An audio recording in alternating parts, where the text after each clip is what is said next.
내용이 조금 긴데요. 교독을 하실 건데 천천히 우리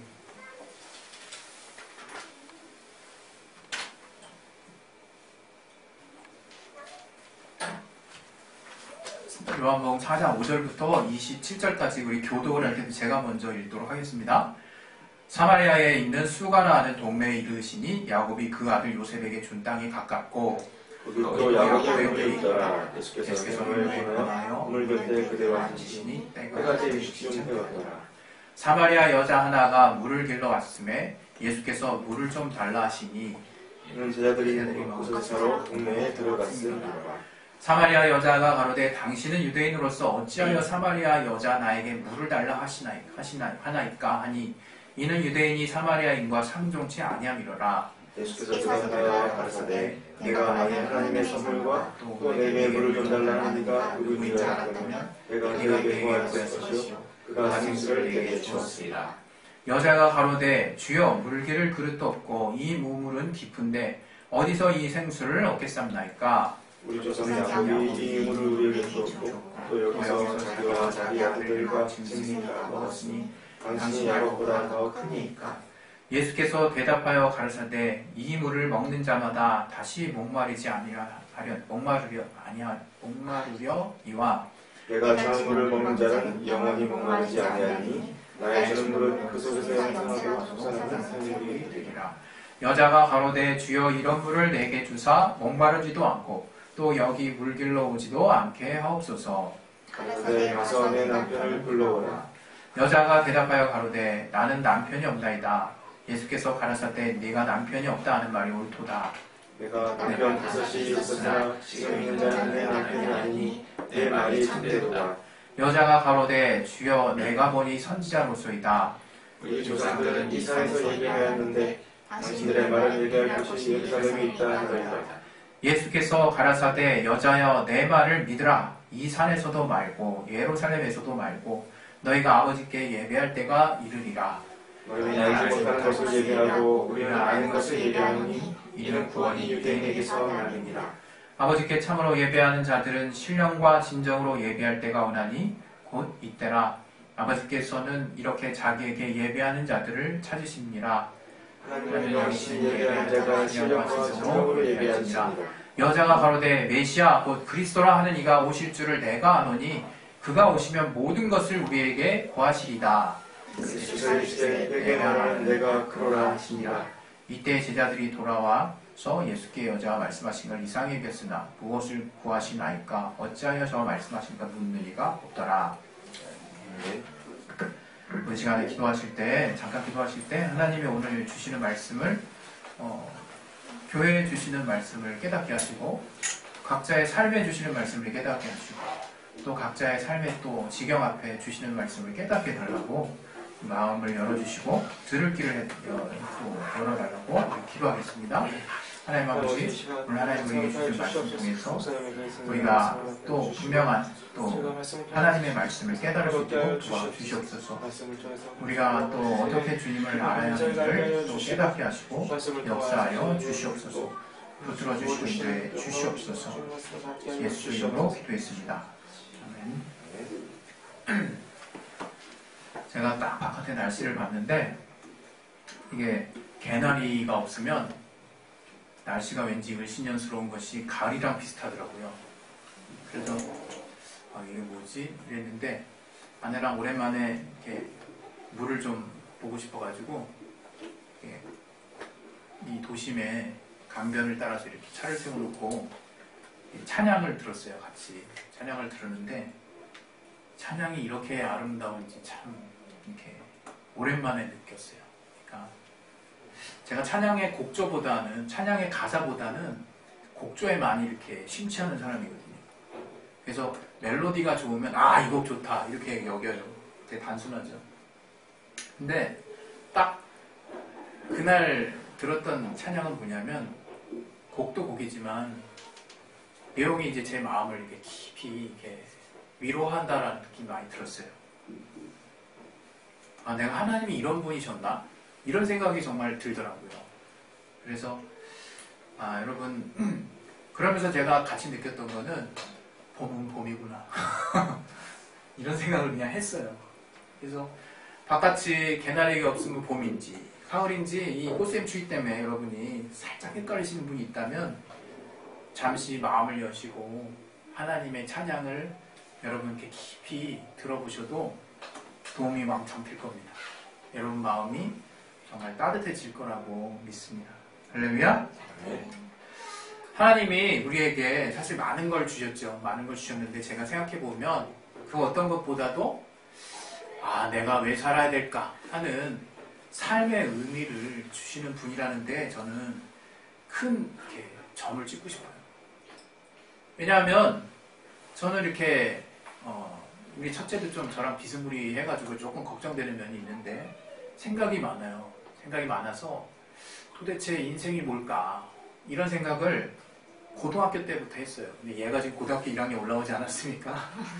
슬쩍 이쪽 반열에 들어오면 안 되는데 이런 생각이 살짝 드는 거죠. 왜냐하면 저는 그때 생명이 없는 우울함이었거든요. 그래서 그때 인생의 마지막에 대한 생각도 많이 했던 것 같고 또 삶의 의미가 도대체 뭘까 하는 것을 정말 많이 생각했던 것 같습니다.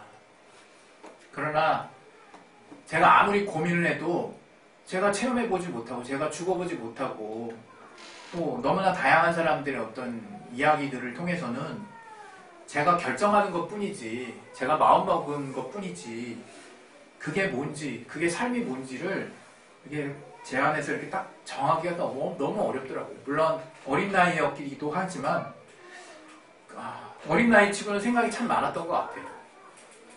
근데 지금 이제 또 아직도 저는 인생을 배워가고 있다라고 정말 생각합니다. 정말 그렇게 생각하는데요. 지금쯤에 갖고 있는 생각은 내가 이것을 답으로 여겨도 되겠다 하는 생각을 사실 한 10몇 년부터 계속 이어오고 있는 거죠. 이건 답이다. 정말 이거는 내가 사는 이유구나. 이런 생각을 이제 하고 지내온 지 신앙생활을 한 횟수로 따지면 20년이 넘지만 제가 제대로 깨닫고 붙잡고 사는 시간만을 따져본다면 한 15년, 16년 정도 되지 않았을까 싶어요. 근데 그때까지 전에는 제가 어떻게 살았느냐. 예수를 아예 제가 알지 못했던 때는 잠깐은 이제 제외하고 예수를 알았지만 여전히 제 삶은요 폭풍과 같았어요. 겉은 평온하고 제가 뭔가를 향해서 막 달려나갈 때는 이게 정말 평안인가 보다 생각하고 이게 정말 그 길인가 보다 생각하고 막 뒤도 안 보고 달려왔던 것 같아요. 그러나 제가 홀로 있을 때 또 제가 감당할 수 없는 일 가운데 놓여 있을 때 거기서 얻게 되는 그 불안함과 공허함과 그 답답함과 그 고뇌는 이상하게 똑같다는 느낌이 드는 거예요. 이상하게. 이건 왜 똑같지? 저는 예수를 믿으면 이게 완전히 다 평정이 되는 건 줄 알았어요. 그리고 한때 예수를 믿고 뜨거운 체험을 했을 때 다 실제 현재적인 삶이 잊어졌고 그러나 제가 차츰 저의 이성이 회복된 건지 은혜가 떨어진 건지는 모르겠지만 차츰 현실은 현실이구나 하는 것들을 제가 받아들여야 됐어요. 현실은 현실인 거구나. 현실이 변하는 건 아니구나. 그게 저로 하여금 참 이렇게 형언할 수 없는 실망감을 줄 때가 있었어요. 신앙과 관련해서. 그런데 이제 제가 지금의 이제 저의 신앙의 주소를 보니까 제가 영지주의자가 된 것은 아니에요. 제가 이 현실과 전혀 상관없는 삶을 살려고 작정한 그래서 그렇게 마음먹고 하나님은 오직 천국만을 내게 예비하셨어. 오직 영적인 생각 육신을 붕붕 떠가지고 그냥 허공에 맴도는 그런 생각만으로 제가 저의 삶을 다 채워놓지 않았어요. 어찌 보면 더 현실적인 사람이 됐어요. 더 현실적이고 다른 예수를 모르는 사람들이 걱정하는 것 같은 걱정은 나도 똑같이 하고 더 무게감 있는 어떻게 보면 더 진실한 삶이 뭘까를 고민하는 그런 삶이 사람이 돼 있더라고요. 지금. 그러나 한 가지 다른 것은 그런 삶의 답을 안다는 거예요. 그런 삶이 나에게 도대체 무엇을 의미하는지를 이제는 내가 알겠다는 거죠. 그래서 아마 세상 사람들이 보면 아이고 저 그냥 목사 입에서 나올 만한 얘기만 하는구나 이런 말을 할지 모르겠어요. 근데 저는 요즘에 목사라기보다 하나님을 아는 사람으로서 하나님을 체험한 사람으로서 정말 이거를 모르면 이게 신앙생활 하는 사람 맞나? 이런 생각을 이제 하고 있는 거예요. 저를 판단한다는 것이 아니라 정말 신앙생활이 이런 것이 아닐까? 라는 진지한 고민을 해보고 있다는 거예요. 그것이 뭐냐 하면 예수 믿고 구원받아야지 그래가지고 경쟁적으로 전도를 하고 경쟁적으로 정말 헌금하고 경쟁적으로 뭐 내 단을 쌓고 하는 그런 삶은 이제 저는 관심 없습니다. 정말 중요한 것은 남들이 보지 않더라도 나의 중심이 어떻게 하나님의 올바른 가치 안에서 기뻐할 수 있을까 하는 것들이고, 그럼에도 불구하고 내가 남보다 더 처절하고 남보다 더 불의하고 더 죄 많은 것을 계속 깨닫는데도 지치지 않게 하시는 하나님의 힘이 있다는 것을 믿는 거예요. 그 하나님의 긍휼이 있다는 것을 믿는 것이고, 제 현실에 예수가 정말 길이 되시는구나 하는 것들을 깨닫고 있는 거예요. 저는 오늘 이 우물가의 여인에 대한 이야기가, 저는 이거 오래전부터 이 이야기에 대해서 하나님이 다르게 비춰주시는 그런 관점을 항상 보고 있었어요. 여기서 찾아낼 수 있는 신령한 주제들은 많습니다. 그러나 오늘 저는 이 우물가의 여인을, 사마리아 여인을 통해서 제가 여러분과 공유하고 싶은 가치는 바로 삶의 의미를 찾자는 거예요. 이 여인이 도대체 어떻게 삶의 의미를 찾았을까? 이 여인은 우리도 아는 바와 같이 사마리아 여인이었고, 예수님이 갈릴리로 가시기 위해서는, 요단에서 갈릴리로 가시기 위해서는 이 사마리아를 통해서 가는 게 엄청 빨랐어요. 약 2배 빠르죠. 다른 길로 가면 6일 걸릴 것을 이 사마리아의 지름길을 통해서 가면 3일이면 갈 수 있었기 때문에 별 신경 안 쓰는 예루살렘인들과 일부 예루살렘 사람들과 또 예수님은 이 길을 택하셨다, 이렇게 편하게 생각할 수도 있어요. 그러나 주님이 내가 사마리아로 가야 하겠다라고 말씀을 하시고 시작하시거든요. 이 여정을. 단지 길이 멀어서 지름길로 해서 가자라는 말보다는 더 무거운 의미로 다가와집니다. 우리에게. 사마리아로 가야만 하는 이유를 주님이, 제자들은 아직은 잘 몰랐지만 그냥 조금 늦게 걸리더라도 저 상종하지 않는 그 사람들과 좀 멀리해서 좀 신령하게 가시지 왜 저 사람들 꼭 맞닥뜨리는 사마리아 길로 가시나. 제자들이 그렇게 생각했을까? 잘 모르겠어요. 그러나 분명한 건 예수님이 사마리아로 가야 하겠다라고 말씀하시고 이 여정을 시작하십니다. 그래서 저가 사마리아에 가서 행로에 피곤해서 이제 우물가에 가십니다. 누구는 예수님, 이건 예수님이 인자된 증거다 이렇게만 이제 보는 사람도 있지만, 예수님이 피곤하신 그 여정 가운데서도 하나님의 뜻은 계속 이루어지고 있다라고 저는 생각해요. 그 여인을 만납니다. 때가 제 6시라고 그랬는데 여기 요한복음은 대체적으로 그 로마의 시간대를 따라요. 그냥 6시, 저녁 6시. 근데 많은 해석자들은 그냥 유대인의 시간표를 이용해서 이게 정오가 아닐까 이런 생각도 합니다. 전 잘 모르겠어요. 그러나 분명한 것은 그 사마리아 여인이 늘 습관을 따라 자기의 현실의 삶을, 내가 이 시간에 물을 떠오지 않으면 물을 얻을 수 없기 때문에 그 정해진 그 어떤 자신의 어떤 그 여정을 따라 움직인다라고 하는 것을 추측해 볼 수 있습니다. 그 여인은 그렇게 가는데 예수님이 뜬금없이 그 사마리아 여인에게 말을 겁니다. 내게 물을 좀 달라고. 우리 다 아는 바와 같이 얼마나 황당하겠습니까? 저 사람이, 사마리아 여인이 예수님을 어떻게 알아봤을까? 예수님이 유대인인 걸 어떻게 알아봤지? 그거는 이제 학자들에 따라서 좀 다르지만, 그 히브리어로 막 내뱉는 중에 유대의 언어랑 사마리아 사람들 때문에 방언이 변한 것들이랑 좀 있대요. 근데 그걸로 해서 확인했을 확률은 좀 어렵다 그러는 거예요. 1000년이라는 공백기가 있기 때문에 옛날의 언어를 지금도 계속 쓰고 있으라 하는 것도 좀 어렵고, 그러나 분명한 건 우리가 딱 보면 알지 않습니까? 우리가 대체적으로는 너무나 한국인 같은 중국인도 있지만, 너무나 한국인 같은 일본인도 있지만, 저 사람 일본인이다, 저 사람 중국인이다 하는 거 이상하게 감이 오지 않습니까? 저 사람 동남아에서 오신 분이다, 딱 감이 오지 않습니까? 이런 거지 않을까? 저가 늘상 이렇게 저들의 관습을 따라서 늘상 이렇게 입고 있는 어떤 옷의 어떤 모습들, 행색들, 그리고 정말 저들에게서 기본적으로 풍기는 어떤 모습이 사마리아인하고 상종을 하지 않았었기 때문에 좀 달라졌을 거예요.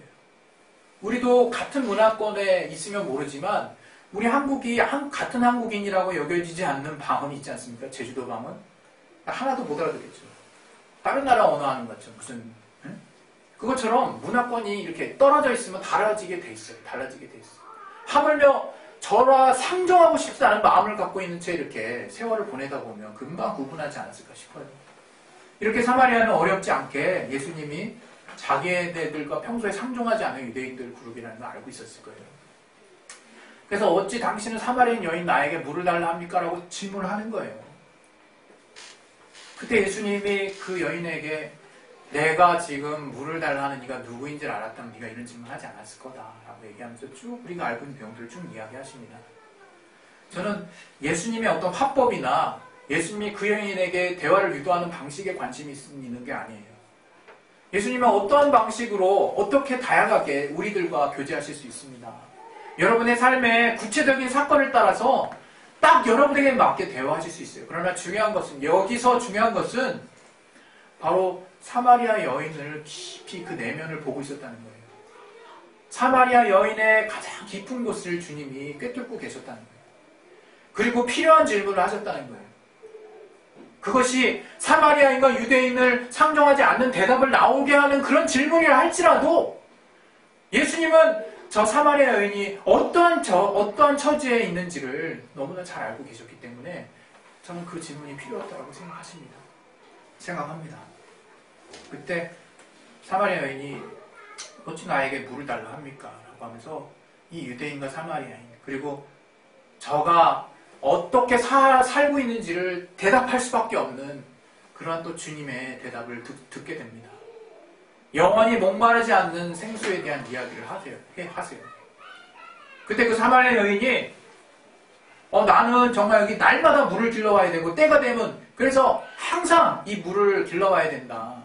당신은 도대체 당신의 그 정말 꺼지지 않는 마르지 않는 생수 그게 무엇일까? 그런 관심을 갖게 만들어요. 신령과 진정으로 우린 예배한다라는 말씀 많이 들었겠지만 저는 그것을 특별히 이 시간에 이렇게 받아들이고 싶어요. 신령은 우리의 마음의 중심에서 진정은 우리의 마음의 중심에서 오는 거예요. 신령은 우리가 하나님을 아는 데서 오는 거예요.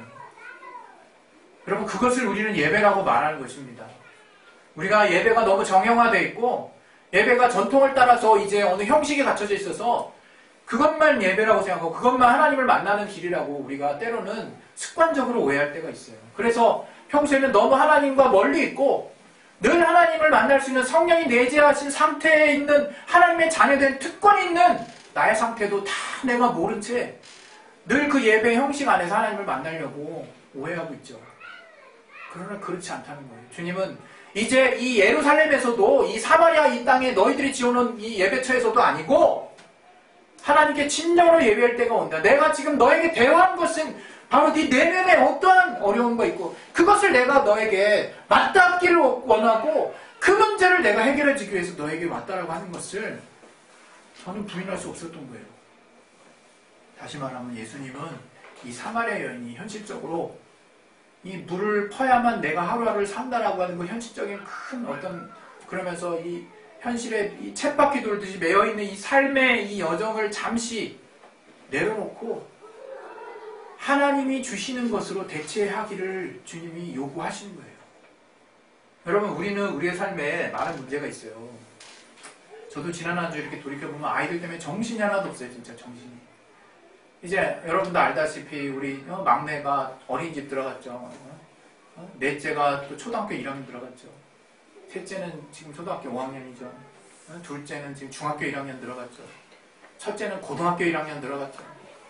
다들 처음 들어간 애들이 뭐 몇 명, 3명인지 4명인지를 모르겠어요. 지금. 그냥 그런 애들이 막 왔다리 갔다리 하고 여러 가지 통신문을 아내한테 전달하고 아내가 그래서 요즘 정신이 엄청 없습니다. 우리 상호가. 저야 그 지치다거리 살짝 조금만 그냥 발 담그고 좀 해주는 거지. 정말 이제 그러한 어떤 바쁜 삶 가운데서 현실이 너무 바쁘니까, 현실이 너무 이렇게 치열하게 돌아가니까 우리가 하나님이 어떻게 우리를 돕고 계시는지도 모를 뿐만 아니라 우리가 하나님을 누리지 못해요. 하나님이 무엇을 우리에게 정말 원하시는지도 너무나 오해가 많아요. 하나님은 제가 아까 회개기도 우리 같이 할 때 제가 말씀드렸던 것처럼 정말 우리가 하나님이 어떻게 우리를 사랑하시는지를 정말 알기를 원하시는 거예요. 오늘 이 사마리아 여인은 현실의 문제가 딱 막혀 있어서 당신 이런 우물, 이런 물 당신 얻을 수 없습니다라고 단정적으로 대꾸하는 거예요, 예수님께. 그러나 예수님은 바로 내가 그러라 얘기하실 뿐만 아니라 나를 통해서 영원히 목마르지 않는 생수를 네가 얻을 것이다 얘기했을 때 저의 내면에 변화가 일어난 거예요.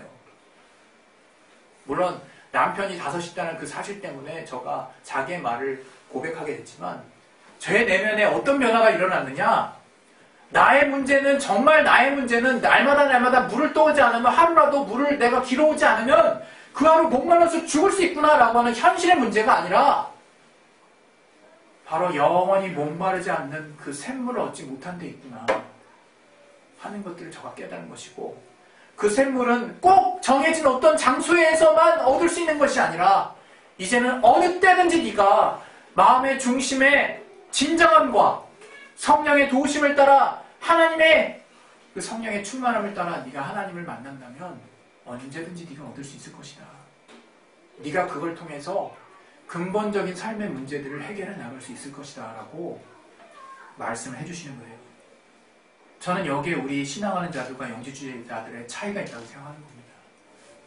영지주의자들은 그냥 영적인 것만이 다 옳다라고 여겨요.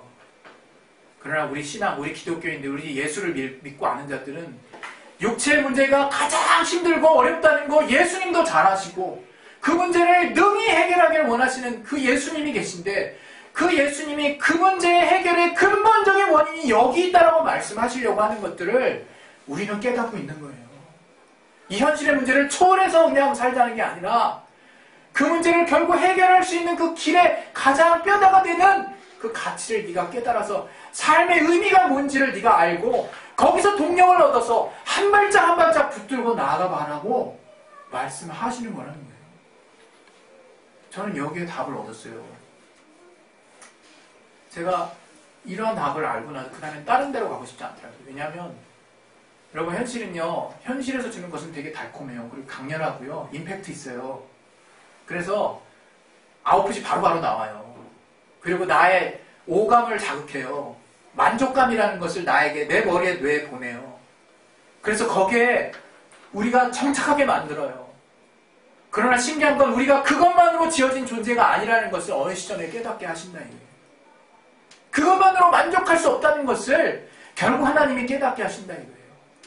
뿐만 아니라 더 본질적인 무언가를 하나님이 내게 알게 하시는 이유가 바로 이 땅의 삶을 더 풍요롭게 살기 위한 답이라는 것을 주님이 알게 하시길 원한다 이거예요. 사마리아 여인에게 주님이 풀어주신 답은 딴 게 아닙니다. 아, 이제 나에게 영원한 구원이 있구나. 이제 그것만을 바라보고 살아야겠다. 다들 그렇게 설교하죠. 다들 그렇게 말하죠. 이 땅은 무시한 채 그냥 내가 영원한 나라의 자격, 티켓을 갖고 있는 자니까 참고 기대고 믿고 인내하고 살자 그렇게 얘기하는데 주님은 우리의 삶의 문제를 직접적으로 해결해 주신 분이에요. 나사로가 죽었으면 살려주시고 병들었으면 살려주시고 저가 가난했으면 부욕해 해주시고 그리고 그 영혼에 대한 메시지가 과연 우리의 삶에 어떤 영향이 있는지를 너희가 직접적으로 삶 가운데 누리라고 말씀하시는 거예요. 너무 우리의 메시지, 우리의 어떤 교회의 어떤 방식이 너무 이상하게 가고 있습니다. 여러분, 교회는 건물이 아니에요. 교회는 건물이 아니고 또 교회 안에서 정말 필요한 것은 하나님의 위로와 하나님의 사랑, 또 하나님이 우리에게 알게 하신 삶의 가치들, 하나님의 가르침을 우리가 어떻게 교회가 그렇게 살 수 있도록 안내할 것인가에 고민을 해야 되는 거죠. 그러나 어느 때부턴가 교회가 성장 위주의 어떤 방향을 정한 뒤로 물질은 바로 교회의 성장과 직결되는 가장 중요한 요소가 됐습니다. 그것은 쉽게 말해서 타락입니다. 우리가 정말 물질이 없이는 살 수 없죠. 그러나 정말 하나님이 우리에게 정말 필요할 때 물질 주신다고 저는 믿어요. 그래서 더 중요한 것은 하나님이 우리에게 알게 하신 선한 가치대로 우리가 살아나가는 것이 교회의 존속의 이유라고 저는 생각합니다. 오늘 저와 여러분이 이제 삶을 살지 않습니까? 그럼 삶의 문제를 여러분 각자 자기가 다 해결하고 영적인 부분은 또 따로 여러분이 이제 그래도 신앙생활을 해야 되니까 영적인 부분은 또 채우고 그 삶과 신앙과의 그 교집합은 전혀 생각을 안 해요. 삶과 신앙이 어떻게 연결되어 있는지는 사실 전혀 생각을 안 해요.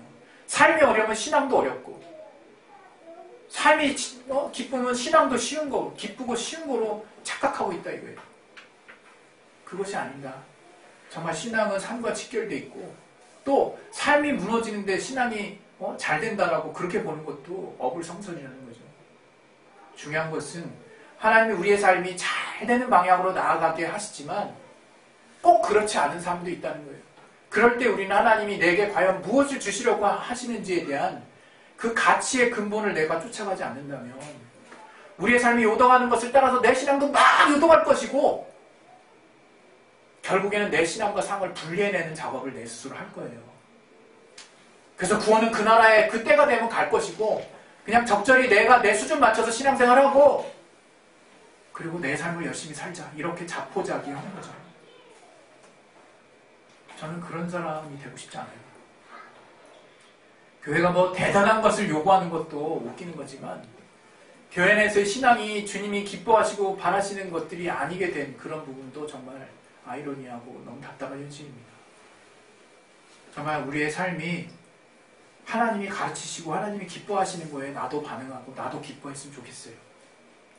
오늘 이 본문을 통해서 제가 결국 깨닫는 것은 사마리아 여인은 결국 구원을 얻었는데 그 구원은 이 현실의 삶을 다 초월해서 이제 주님을 만나면 구원이구나 라는 단순한 그러한 어떤 답을 얻은 것이 아니라 이 삶의 현실에 헤어나올 수 있는 쳇바퀴 같은 그 어려운 운명론 같은 삶에서 주님이 답이 되실 수 있구나 라고 하는 것들을 깨달았다는 거예요.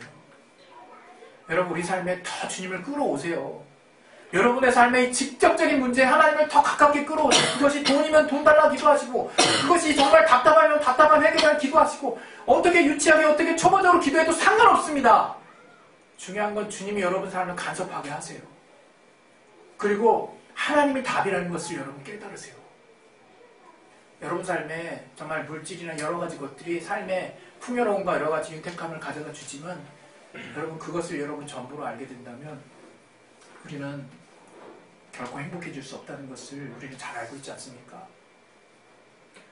여러분 하나님 안에서 진정한 평안을 얻으실 수 있기를 바랍니다. 오늘 하나님께서 내가 예수 믿고 난 이후에 제가 바뀌어진 가치라는 것은 바로 예수님이 내 모든 삶의 해답이라는 거예요. 여러분 그것을 오해하지 않고 잘 새겨서 받으실 수 있기를 바랍니다. 여러분 우리가 한때는 기복신앙에 머물러 있었지만 예수 믿고 다 해결해 주신 다음에 그것이 아닙니다. 여러분의 가치의 중심이 완전히 자리를 이동하셔야 돼요. 그래서 주님 중심으로 주님이 기뻐하시는 가치대로 내가 움직이고 있고 왜 바울이 자기의 삶이 더 험난한 곳으로 가는데도 만족함이 있었는지를 우리는 깨달을 수 있어야 되는 거예요.